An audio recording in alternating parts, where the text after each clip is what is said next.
अस्सलाम वालेकुम viewers, justice and vision first digital law firm की तरफ से मैं हूं advocate Saeed Zafar. Family law पे हमारी जो वीडियो थी उस पे काफ़ी लोगों का अच्छा रिस्पांस आया। लोगों ने हमें काफ़ी क्वेश्चन किए, काफ़ी क्वेरीज की, फर्दन मैंने जवाब दिए। लेकिन एक सवाल जो बड़ा अहम था उसका मैंने सोचा कि छोटी सी वीडियो बना के आपको बता दूं, और वो बड़ा अहम सवाल है।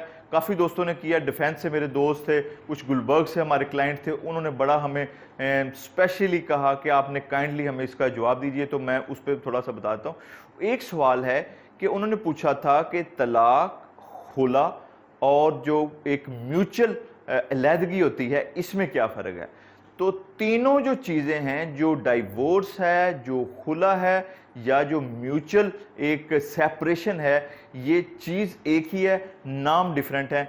जैसे डाइवोर्स है, अगर हस्बैंड अपनी मिसिस को दे, अपनी बीवी को दे, तो उसको डाइवोर्स कहते हैं। और अगर बीवी अपने खामद से अपना कि मैं अपने हस्बैंड के साथ नहीं रह सकती, मैं इसके साथ मुश्किल में हूँ, मैं इसके साथ नहीं रहूँगी, मुझे लिहाजा खुला चाहिए, तो जो बीवी लेगी उसको खुला कहते हैं।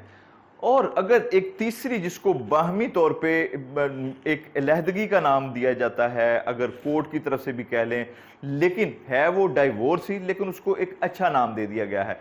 इसका तरीक़ेकार ये है कि दोनों मियाँ बीवी आपस में रजामंदी से एक पेपर तैयार कर लेंगे, एक मेमोरेंडम ऑफ अंडरस्टैंडिंग तैयार कर लेंगे कि हम हदूदुल्लाह में नहीं रह सकते और हमने अपनी ज़िंदगी अलहदा बसर करनी है, तो लिहाजा हम कोर्ट से या जो उससे रुजू करेंगे यूनियन कौंसिल से, यूनियन कौंसिल उनको डिग्री दे देगी अलहदगी की। ये भी तलाक ही है, लेकिन इसमें एक सॉफ्ट लफ्ज़ यूज़ किया जाता है, अलहदगी, मियाँ बीवी की बाहमी मशवरा से, बाहमी हम आहंगी से।